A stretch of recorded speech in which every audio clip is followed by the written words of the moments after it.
안녕하세요. 오늘은 잘 살려면 가까이 하지 말아야 할 9가지 유형의 사람을 짚어보겠습니다. 하나, 나를 존중하지 않는 사람.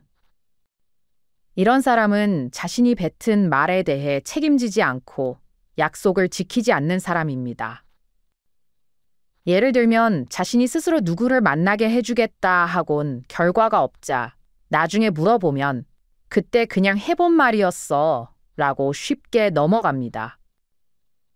이런 사람과 사귀면 결국 초라한 사람으로 전락하게 됩니다. 둘, 만날 때마다 불편함을 느끼는 사람. 만나면 기분이 무거워지고 감정을 소모시키는 사람이 있습니다. 예를 들면 만날 때마다 요즘 살쪘네? 그 사이에 승진이라도 했어? 지금은 누구랑 술 마셔? 등 언급하기 불편한 말로 시작합니다. 갑질을 하려는 사람과 어울리다 보면 결국 힘들고 괴로운 상황에 처하게 됩니다. 셋, 성격이 편집적이고 극단적인 사람. 지나치게 감정적이고 예민하며 작은 일에도 분노를 표출하는 사람이 있습니다. 예를 들면 식당에서 음식이 조금 늦게 나오자 직원에게 왜 이렇게 늦어? 사장을 불러와? 라고 소리를 지르거나 사람들이 말을 끝까지 듣지 않고 중간에 자르며 아니야, 말도 안 돼. 라고 단정짓는 사람은 언제 터질지 모르는 시한폭탄과 다름없습니다. 넷, 이기적이고 배려심이 없는 사람.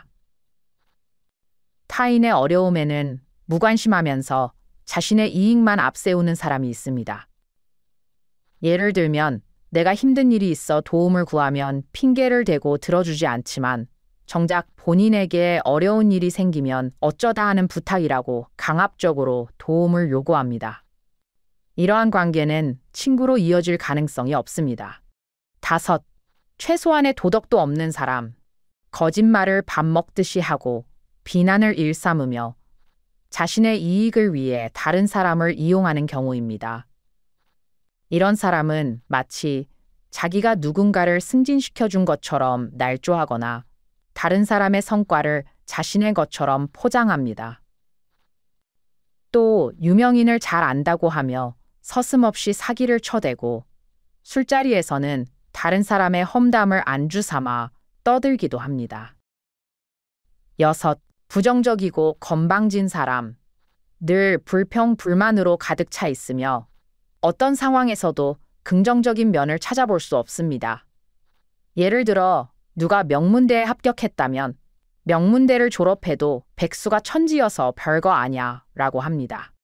누군가 좋은 소식을 전하면 빈정거리며 분위기를 망치고 평가절하합니다.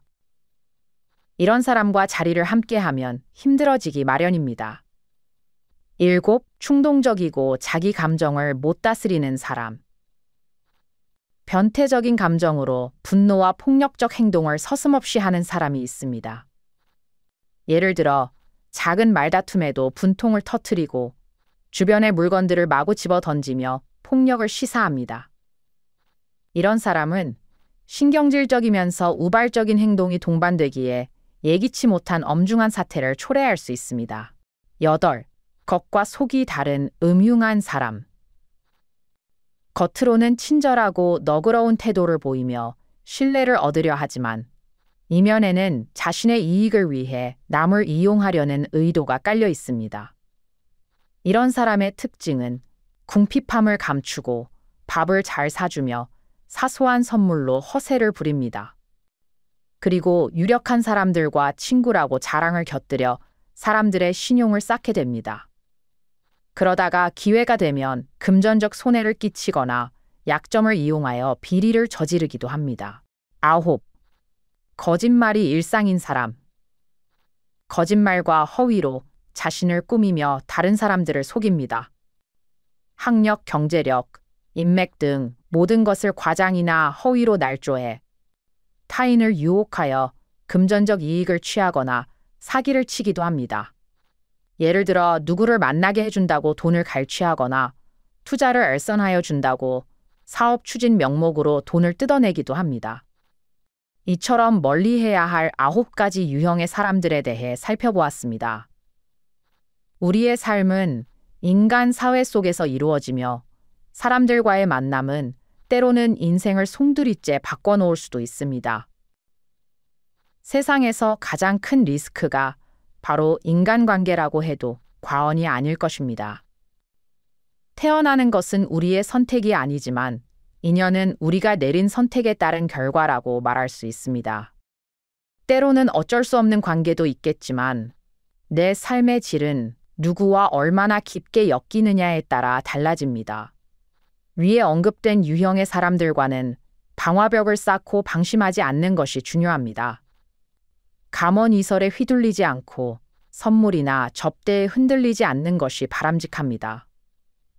물론 오게티라고 완벽한 사람은 없겠지만 포용이라고 억지로 하면 평생 동안 화근을 안고 살 수도 있습니다. 오늘의 내용이 여러분께서 서로 함께하며 의지할 수 있는 소중한 인맥을 형성하는 데 도움이 되었기를 바랍니다. 끝까지 시청해 주셔서 감사합니다.